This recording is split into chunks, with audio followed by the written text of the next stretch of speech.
Hello दोस्तों, नमस्कार।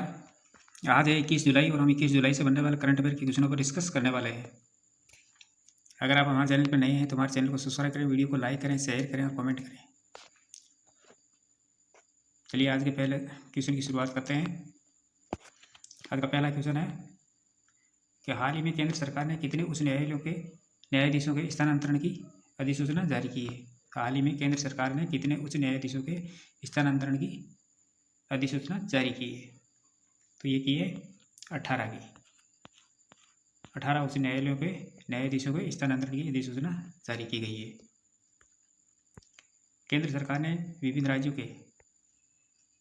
में 18 उच्च न्यायालयों के न्यायाधीशों की तबादले और प्रति नियोजन के आदेश जारी किए हैं और ये निर्णय न्यायिक नियुक्तियों के लिए उत्तरदायी सर्वोच्च न्यायालय कॉलेजियम की सिफारिश के आधार पर लिया गया है।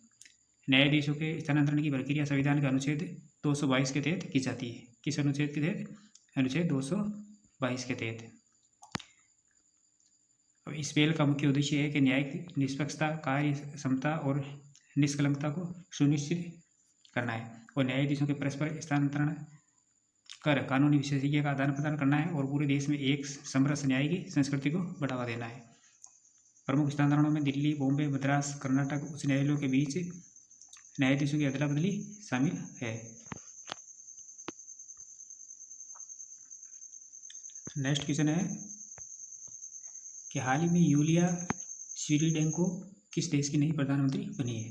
हाल ही में यूलिया स्विरिडेंको किस देश की नई प्रधानमंत्री बनी है। तो ये बनी है यूक्रेन की। किस देश की बनी है? यूक्रेन देश की। ऑप्शन नंबर 2 इसका राइट आंसर हो जाएगा। पूर्व आर्थिक मंत्री और अमेरिका के साथ यूक्रेन के खनिज समझौते के प्रमुख वार्ताकार यूलिया स्विरिडेंको को यूक्रेन की नई प्रधानमंत्री नियुक्त किया गया है। उन्होंने डेनिस समाल का स्थान लिया है। किसका स्थान लिया है? डेनिस समाल का, जो अब देश के रक्षा मंत्री की भूमिका निभाएंगे और वही निवर्तमान रक्षा मंत्री रुस्तेम उमेरोव को अमेरिका में यूक्रेन का नया राजदूत बनाया गया है। अमेरिका में यूक्रेन का राजदूत किसे बनाया गया है? मंत्री रुस्तेम उमेरोव को। स्विरिडेंको इससे पहले यूक्रेन के उप प्रधानमंत्री पद पर तैनात थी और ये नियुक्ति 2022 में युद्ध शुरू होने के बाद यूक्रेन की पहली नेतृत्वगत बदलाव है और राष्ट्रपति वोलोदिमीर जेलेंस्की ने कि युद्धकालीन शासन में नई ऊर्जा भरने की कोशिश को दर्शाती है। नेक्स्ट क्वेश्चन है कि हाल ही में किस आईआईएम ने शैक्षिक नवाचार केंद्र ज्ञानोदय का शुभारंभ किया है। हाल ही में किस आईआईएम ने शैक्षिक नवाचार केंद्र ज्ञानोदय का शुभारंभ किया है। तो ये किया है आईआईएम कोझिकोड ने। किसने किया है? आईआईएम कोझिकोड ने। भारतीय प्रबंधन संस्थान कोझिकोड ने प्रबंधन शिक्षा में नवाचार को बढ़ावा देने और ज्ञान के प्रसार को सशक्त बनाने के उद्देश्य से एक अग्रणी पहल की शुरुआत की है, जिसका नाम है ज्ञानोदय शिक्षण, नवाचार और प्रकाशन केंद्र। ज्ञानोदय की स्थापना आईआईएम कोझिकोड के विजन 2047 के अंतर्गत की गई है, जो राष्ट्रीय शिक्षा नीति के उद्देश्यों के अनुरूप है। बात करें इसके उद्देश्यों की तो समीक्षित शैक्षणिक सामग्री का विकास करना और प्रकाशन करना और शिक्षण विधियों के सहयोगात्मक नवाचार को बढ़ावा देना है। छात्रों, लेखकों और संस्थानों के लिए लाभकारी पारिस्थितिक तंत्र तैयार करना और वैश्विक शैक्षणिक शोध और आदान प्रदान के लिए एक प्रमुख केंद्र के रूप में कार्य करना। ज्ञानोदय केंद्र अपनी मूल पांडुलिपि के माध्यम से कार्य करेगा और इस पहल का उद्देश्य छात्रों, लेखकों और संस्थानों के बीच सहयोग को बढ़ावा देना है।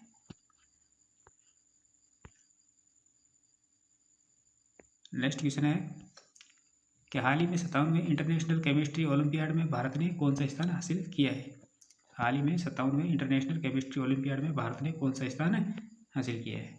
तो भारत ने किया है 6ठा स्थान। कौन सा स्थान हासिल किया है? 6ठा स्थान। ऑप्शन नंबर 2 इसका राइट आंसर हो जाएगा। दुबई संयुक्त अरब अमीरात में आयोजित 57वें अंतर्राष्ट्रीय रसायन विज्ञान ओलंपियाड में 2 स्वर्ण पदक और 2 रजत पदक जीतकर भारत ने एक बार फिर विज्ञान शिक्षा में अपनी मजबूत नींव को प्रदर्शन किया है और इस प्रदर्शन के साथ भारत ने 90 प्रतिभागी देशों में वैश्विक स्तर पर 6ठा स्थान हासिल किया है। ये अंतर्राष्ट्रीय रसायन विज्ञान ओलंपियाड एक वार्षिक वैश्विक प्रतियोगिता है जो दुनिया भर के कुछ प्रतिभाशाली जो हाई स्कूल के छात्रों को रसायन विज्ञान में उनके सैद्धांतिक ज्ञान और व्यवहारिक कौशल का परीक्षण कराने के लिए एक साथ लाती है। भारत 1999 से अंतर्राष्ट्रीय रसायन विज्ञान ओलंपियाड प्रतिस्पर्धा कर रहा है और इसने एक मजबूत प्रदर्शन रिकॉर्ड बनाया है। और यह राष्ट्रीय चयन और प्रशिक्षण संचालक होमी भाभा विज्ञान केंद्र द्वारा किया जाता है, जो Tata institute of fundamental research centre Mumbai का एक अंग है। और इसके अंदर भारतीय छात्रों ने 30% स्वर्ण, 53% रजत और 17% कांस्य पदक जीते हैं। ये 5 से 14 जुलाई के बीच दुबई के अंदर आयोजित हुआ था, जिसके अंदर 90 देशों के 354 छात्र शामिल हुए थे। और भारत का प्रतिनिधित्व राष्ट्रीय ओलंपियाड के माध्यम से चुने गए छात्रों ने किया है। और टीम की सफलता ऊर्जा विभाग, DST, TOS और शिक्षा मंत्रालय जैसी सरकारी एजेंसियों के द्वारा की गई है। अवसरचनात्मक और शैक्षणिक सहायता को दर्शाती है। और भारत का प्रतिनिधिमंडल शीर्ष प्रदर्शन करने वाले देशों में शामिल था और तब उसका स्थान इजराइल, उज्बेकिस्तान और यूक्रेन की टीमों के बराबर था। नेक्स्ट क्वेश्चन है कि हाल ही में भारत ने किस देश के साथ 32वें सिम्बेक्स सैन्य अभ्यास में भाग लेगा। हाल ही में भारत किस देश के साथ 32वें सिम्बेक्स सैन्य अभ्यास में भाग लेगा। तो ये रहेगा सिंगापुर के साथ। इसके साथ सिंगापुर के साथ भारतीय नौसेना सिंगापुर में आयोजित सिंगापुर भारत समुद्री द्विपक्षीय अभ्यास के 32वें संस्करण में भाग लेगी, जो सिंगापुर की नौसेना के साथ समुद्री सहयोग की दीर्घकालिक परंपरा को आगे बढ़ाता है। और यह अभ्यास भारत की एक्ट ईस्ट नीति और सागर विजन के अंतर्गत दक्षिण पूर्वी एशिया में बढ़ते नौसैनिक जुड़ाव का प्रतीक है, जो इंडो पैसिफिक क्षेत्र में रक्षा और कूटनीति के समन्वय को दर्शाता है। और सिम्बेक्स की शुरुआत 1994 के अंदर हुई थी। कब हुई थी? 1994 के अंदर। और ये भारत का सबसे लंबे समय तक चलने वाला निर्बाध नौसैनिक द्विपक्षीय अभ्यास है। और इससे पहले इसे एक्सरसाइज लोइन कहा जाता था। इससे पहले क्या कहा जाता? Exercise lion king. और भारत और सिंगापुर अपने राजनयिक संबंधों की 60वीं वर्षगांठ मना रहा है। कौन सी भी? 60वीं वर्षगांठ मना रहा है।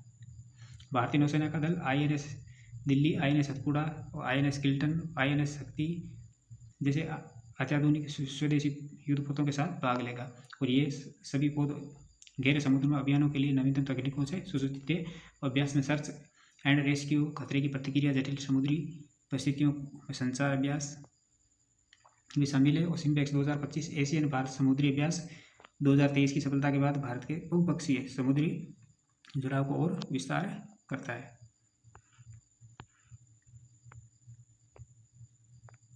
नेक्स्ट क्वेश्चन है कि हाल ही में भारत द्वारा किन 2 बैलिस्टिक मिसाइलों का ओडिशा के चांदीपुर से सफल परीक्षण किया गया है। हाल ही में भारत ने किन 2 बैलिस्टिक मिसाइलों का ओडिशा के चांदीपुर से सफल परीक्षण किया है। तो ये किया है पृथ्वी सेकंड और अग्नि फर्स्ट का। इसका पृथ्वी सेकंड और अग्नि फर्स्ट का। 17 जुलाई को भारत ने परमाणु हथियार ले जाने और कम दूरी की बैलिस्टिक मिसाइल पृथ्वी 2 और अग्नि फर्स्ट का सफल परीक्षण किया है। बैलिस्टिक मिसाइल पृथ्वी 2 और अग्नि फर्स्ट का परीक्षण ओडिशा के चांदीपुर से किया गया। और ये पृथ्वी 2 मिसाइल की रेंज लगभग 350 किलोमीटर है। कितनी है? 350 किलोमीटर। और ये 500 किलोग्राम तक के पारंपरिक और परमाणु हथियार ले जा सकता है। वही अगर बात करें अग्नि की, तो अग्नि मिसाइल की रेंज 700 से 900 किलोमीटर है और ये 1000 किलोग्राम तक का भार वहन कर सकती है। इससे पहले भारतीय सेना ने लद्दाख सेक्टर में 15,000 फीट से ज़्यादा ऊंचाई पर स्वदेशी आकाश प्राइम एयर डिफेंस सिस्टम का सफल परीक्षण किया था।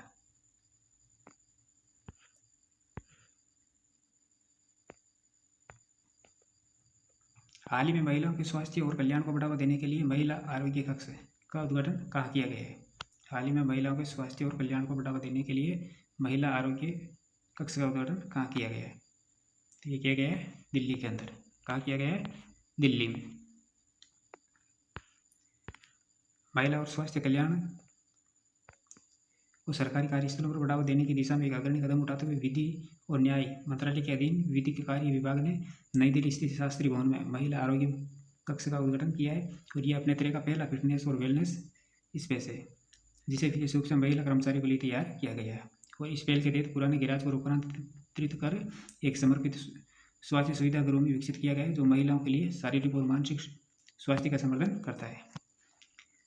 बात करें इसके उद्देश्य की तो महिला कर्मचारियों के बीच शारीरिक फिटनेस और मानसिक स्वास्थ्य को प्रोत्साहित करेगा और आत्म देखभाल और दैनिक दिनचर्या का हिस्सा बनेगा और कई भूमिका निभा रही महिलाओं के लिए कार्य जीवन संतुलन को समर्थन देगा और स्वास्थ्य अनुकूल सरकारी कार्यालयों के लिए एक उदाहरण स्थापित करेगा।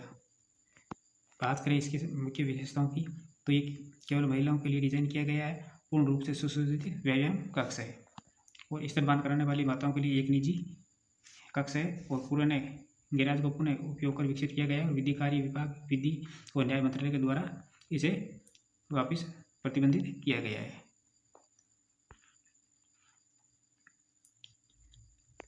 नेक्स्ट क्वेश्चन है कि हाल ही में पश्चिमी घाट में मिली नई लाइकेन प्रजातियां किस वन से संबंधित है। हाल ही में पश्चिमी घाट में मिली नई लाइकेन प्रजातियां किस वन से संबंधित है तो ये है एलोग्राफा से। किसे है?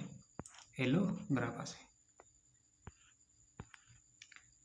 लाइकेन एक सहजीवी जीव होते हैं जो कवक और प्रकाश संश्लेषण करने वाले भागीदार आमतौर पर हरित शैवाल या साइना बैक्टीरिया के सहयोग से बनते हैं और ये जीव पारिस्थितिकी की दृष्टि से अत्यंत महत्वपूर्ण है, जैसे कि मृदा निर्माण, वायु प्रदूषण की निगरानी, खाद्य श्रृंखला को बनाए रखना। एलोग्राफा वंश जो ग्राफिडेसी कुल से संबंधित है और ये मुख्य उष्णकटिबंधीय क्षेत्रों के अंदर पाया जाता है, जिनमें पश्चिमी घाट भी शामिल है, जो एक यूनेस्को विश्व धरोहर स्थल और विश्व के जैव विविधता के सबसे समृद्ध क्षेत्रों में से एक है।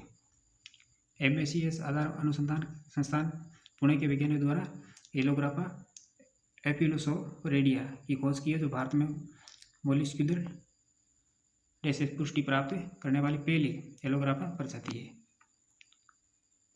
बात करें इसकी विशेषता की तो ये नई प्रजाति है जो एक प्रकार की अलैंगिक जनन संरचना से पहचानी जा सकती है। इसमें दुर्लभ रासायनिक तत्व विद्यमान होते हैं और ये इसका प्रकार संश्लेषण में भागीदार है और ट्रेंटेपोलिया वंश की शैवाल पाई जाती है, जो उष्णकटिबंधीय सजीवों में शैवाल विविधता की जानकारी को समृद्ध करती है।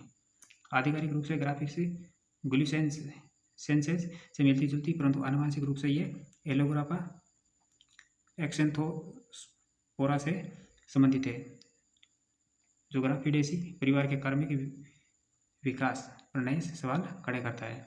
और इस अध्ययन से भारत में लाइकेन संग्रह में बढ़ती हुई है, जो अब भारत की रिपोर्ट आई थी उसके अंदर ये 53वीं एलोग्राफा प्रजाति है और पश्चिमी घाट में ये 22वीं प्रजाति बनी है। भारत पश्चिमी घाट के अंदर 22वीं बनी है और भारत के अंदर 53वीं। प्रीवियसली क्वेश्चनों का रिवीजन कर लेते हैं। हाल ही में सिंगरूर नामक भारत का दूसरा सबसे लंबा केबल स्टेड ब्रिज शिवमोगा के अंदर खोला गया है और भारत का पहला 1/1 पार्क असम राज्य के अंदर लॉन्च किया गया है। और हाल ही में SECL ने कोल इंडिया की पूर्णतः महिलाओं द्वारा संचालित डिस्पेंसरी का उद्घाटन किया था। और हाल ही में भारत के पहले डिजिटल घुमंतु गाँव की स्थापना सिक्किम राज्य के अंदर की गई है। और हाल ही में भारत की पहली रोरो फेरी सेवा गोवा के अंदर शुरू की गई है। और हाल ही में GE एरोस्पेस द्वारा निर्मित GF 404 engine Hindustan aeronautics limited को सौंपा गया है। और हाल ही में चीन देश के वैज्ञानिकों ने मधुमक्खियों के लिए दुनिया का सबसे हल्का मस्तिष्क नियंत्रण उपकरण विकसित किया है। और हाल ही में इंदौर शहर भारत का सबसे स्वच्छ शहर बना है। तो दोस्तों ये थी हमारी आज की क्लास। ऐसे ही महत्वपूर्ण प्रश्नों के साथ कल फिर मिलेंगे, तब तक के लिए धन्यवाद।